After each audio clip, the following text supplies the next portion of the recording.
यजामहे सुगन्धिं पुष्टिवर्धनम्। गुड मॉर्निंग फ्रेंड्स, मैं आचार्य रेखा जैन अपने YouTube चैनल एस्ट्रो रेखा पर आपका बहुत बहुत स्वागत करती हूँ। कुंडली देखना सीखें पार्ट 2। हमारा आज का विषय है कुंडली के 12 भाव और उनकी व्याख्या। फ्रेंड्स, पिछले वीडियो पार्ट 1 में आपने जाना 12 राशि, उनके स्वामी ग्रह, लग्न और लग्नेश के बारे में। यदि आपने मेरा वो वीडियो नहीं देखा तो डिस्क्रिप्शन बॉक्स में जाकर चेक कर लें। फ्रेंड्स, मेरा वीडियो आपको पसंद आता है तो इसको लाइक एंड शेयर करें और मेरे चैनल को सब्सक्राइब करें। तो चलिए शुरू करते हैं कुंडली देखना सीखें पार्ट 2। फ्रेंड्स, आज इस वीडियो में हम कुंडली के 12 भाव के प्रत्येक भाव को हम किस नाम से बुलाते हैं, क्योंकि कुंडली के प्रत्येक भाव का एक पर्टिकुलर नेम होता है। साथ ही साथ प्रत्येक भाव से कुंडली में किस चीज़ का विचार किया जाता है, इस पर विस्तृत रूप से चर्चा करेंगे। आप हमारे साथ अंत तक बने रहिए।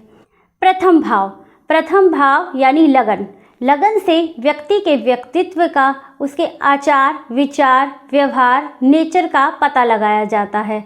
व्यक्ति कैसे स्वभाव का होगा, नरम स्वभाव का होगा या गुस्सेल स्वभाव का होगा, ये सबका पता हम कुंडली के प्रथम भाव से ही लगाते हैं। व्यक्ति के शरीर का, उसके स्वास्थ्य का पता भी प्रथम भाव से ही लगाया जाता है। किन्हीं व्यक्तियों को मौसम बदलते ही सर्दी खांसी जुकाम हो जाता है। क्यों? क्योंकि उनकी इम्यूनिटी पावर बहुत कमज़ोर होती है। तो इम्यूनिटी पावर का पर विचार भी हम प्रथम हाउस से ही करते हैं। सेकंड हाउस यानी धनेश। जैसा कि फ्रेंड्स नाम से ही पता लगता है, धन भाव। सेकंड भाव से धन पर विचार किया जाता है। व्यक्ति के पास कितना धन होगा ये हम सेकंड भाव से ही पता लगाते हैं। साथ ही साथ सेकंड भाव को कुटुंब भाव भी कहा जाता है। व्यक्ति का कुटुंब कैसा होगा, उसके कुटुंब के साथ संबंध कैसे होंगे, इस सब पर विचार सेकंड हाउस से ही किया जाता है। सेकंड हाउस को हम वाणी हाउस भी कहते हैं। व्यक्ति की वाणी कैसी होगी, कर्कश बोलने वाला होगा या मीठा बोलने वाला, इस पर विचार हम सेकंड हाउस से ही करते हैं। थर्ड हाउस यानी पराक्रम भाव। जैसा कि नाम से ही पता लगता है, पराक्रम यानी इस हाउस से व्यक्ति के बल का, साहस का, उसकी मेहनत का विचार किया जाता है। थर्ड हाउस से ही हम छोटे भाई बहनों का विचार करते हैं। आपके छोटे भाई बहनों से किस प्रकार के संबंध होंगे, इस पर विचार हम थर्ड हाउस से ही करते हैं। साथ ही साथ थर्ड हाउस से छोटी मोटी यात्राओं पर भी विचार किया जाता है। छोटी मोटी यात्राएं आपके लिए कितनी लाभदायक सिद्ध होंगी या फिर आपके समय और पैसे की बर्बादी करेंगी, इसका विचार हम थर्ड हाउस से करते हैं। अब चलते हैं फोर्थ हाउस यानी सुख भाव। जैसा कि नाम से प्रतीत होता है, सुख। एक व्यक्ति सुखी कब कहलाता है?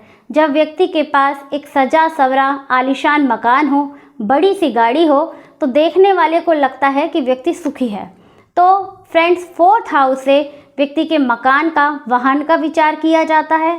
साथ ही साथ फोर्थ हाउस माता का कारक है। तो माता से आपके संबंध कैसे होंगे, माता से आपको कितना सुख प्राप्त होगा, इस पर विचार हम फोर्थ हाउस से करते हैं। फोर्थ हाउस जनता का हाउस भी है।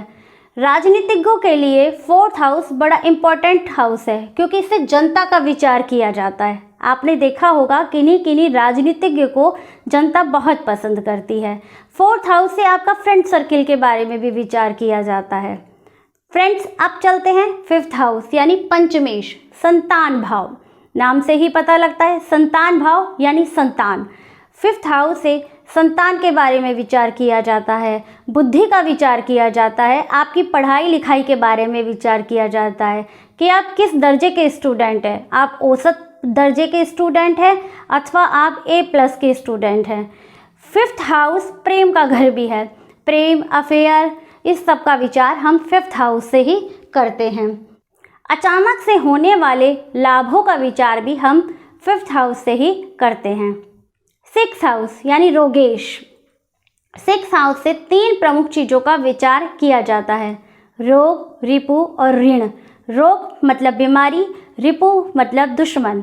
आपके शत्रु आप पर हावी होंगे या आप अपने शत्रुओं पर हावी होंगे, इसका विचार 6 हाउस से किया जाता है। ऋण यानी कर्जा, कर्जा आपके ऊपर रहेगा या नहीं, अगर कर्जा है तो वो आप चुका पाएंगे अथवा नहीं। साथ ही साथ 6 हाउस अदालत का भाव भी है, मुकदमेबाजी का भाव भी है, तो इन पर भी विचार 6 हाउस से ही किया जाता है। फ्रेंड्स, अब बात करते हैं हम 7th हाउस यानी सप्तमेश के बारे में। सप्तमेश पति के लिए पत्नी का और पत्नी के लिए पति का भाव। इस भाव से हम वैवाहिक जीवन के बारे में विचार करते हैं। साथ ही साथ साझेदारी का विचार, क्योंकि पार्टनरशिप के बारे में भी विचार किया जाता है। आपके कारोबारी पार्टनर से आपके कैसे संबंध होंगे, इस पर विचार हम 7th हाउस से ही करते हैं। 8th हाउस यानी अष्टमेश। अष्टमेश यानी मृत्यु का भाव, ऑब्स्टेकल का भाव, दुर्घटना, अचानक से दुर्घटना होना, इसका विचार अष्टम भाव से किया जाता है। जीवन में आने वाले संघर्ष, लांछन इत्यादि का विचार 8th हाउस से करते हैं। मृत्यु तुल्य कष्ट, इसका विचार भी 8th भाव से ही होता है। परंतु डरने की बात नहीं फ्रेंड्स, केवल मृत्यु का विचार ही 8th हाउस से नहीं होता, साथ ही साथ हम आयु का विचार भी 8th हाउस से करते हैं। वसीयत, वसीयत का विचार भी 8th हाउस से किया जाता है। शोध, जितने भी सीक्रेट नॉलेज हैं, कोई शोध करता है, वो सब 8th हाउस के बिना संभव नहीं। यदि किसी का 8th हाउस स्ट्रॉन्ग है तो ही वो किसी चीज़ में रिसर्च कर सकता है और सफल बन सकता है। साथ ही साथ ससुराल, एक इम्पॉर्टेंट टॉपिक कि ससुराल का विचार भी हम 8th हाउस से ही करते हैं। हमारे पास मुख्यतः ये प्रश्न जरूर आता है कि हमारी बिटिया को ससुराल कैसा मिलेगा। 9th हाउस यानी भाग्येश, नाम से ही प्रतीत होता है, भाग्येश यानी भाग्य, आपके भाग्योदय का विचार, आपके दान का, आप कितने दानी हैं, सदाचार का, आपके धर्म का विचार हम 9th हाउस से करते हैं। साथ ही साथ ये पिता का भाव भी है, आपके पिता कैसे होंगे, इस पर विचार हम 9th हाउस से ही करते हैं। विदेश भ्रमण, फ्रेंड्स, पहले के ज़माने में अगर हम 20-25 साल आगे जाएं तो विदेश जाना एक बड़ी उपलब्धि माना जाता है। आजकल तो ऐसा नहीं है, परंतु यदि लंबी यात्राएं की बात हो तो हम वहां से 9th हाउस को ही देखते हैं। अब बात करते हैं 10th हाउस यानी कर्मेश। नाम से ही पता लगता है, कर्मेश यानी कर्म का भाव, आपके व्यापार का भाव, आपके कारोबार का भाव 10th हाउस है। साथ ही साथ 10th हाउस सत्ता का भाव भी है, व्यक्ति की ख्याति, यश का भाव है, समाज में उसको कितनी ख्याति प्राप्त होगी, इसका विचार हम 10th हाउस से करते हैं। सत्ता यानी व्यक्ति को राजनीति में गद्दी मिलेगी या नहीं मिलेगी, इसका विचार हम 10th हाउस से करते हैं। देखिए, 4th हाउस से जनता का हाउस और 10th हाउस सत्ता का हाउस। 10th हाउस से एक इम्पॉर्टेंट चीज का विचार और किया जाता है, मदर इन लॉ, सास। सास का विचार हम 10th हाउस से ही करते हैं कि सासू माँ कैसी मिलेगी। आमतौर पे हमसे ये प्रश्न पूछा जाता है कि हमारी बिटिया को सासू माँ कैसी मिलेगी। तो फ्रेंड्स, 10th हाउस से हम मदर इन लॉ के बारे में भी विचार करते हैं। पिता से सुख, पिता का भाव 9th हाउस, लेकिन पिता से आपको क्या सुख प्राप्त होगा वो 10th हाउस से देखा जाता है। अब बात करते हैं 11th हाउस, जैसा कि नाम से पता पड़ता है, लाभ का भाव, गेन का भाव, आपकी इच्छा पूर्ति का भाव, आपके बड़े भाई बहनों का भाव 11th हाउस यानी कि लाभेश होता है। इन सब चीज़ों को हम 11th हाउस से ही देखते हैं।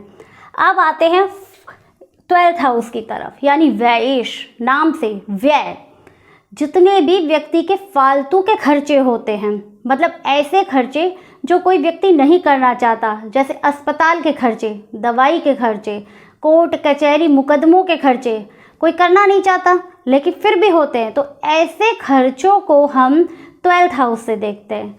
साथ ही विदेश में सेटल होने का, कि आप विदेश में स्थायी रूप से रह पाएंगे अथवा नहीं, इसका विचार भी हम 12th हाउस से ही करते हैं। जेल यात्रा, जेल यात्रा के बारे में भी 12th हाउस से ही विचार किया जाता है। साथ ही साथ एक इम्पॉर्टेंट चीज, अध्यात्म की अंतिम सीढ़ी मोक्ष, मोक्ष का विचार भी हम 12th हाउस से ही करते हैं। तो फ्रेंड्स, आपने जाना कुंडली के 12 भावों के नाम, साथ ही साथ किस भाव से किस चीज का जन्मपत्री अध्ययन के समय विचार किया जाता है। आज के वीडियो में इतना ही, फिर मिलते हैं नेक्स्ट वीडियो में किसी और टॉपिक के साथ। तब तक के लिए नमस्कार।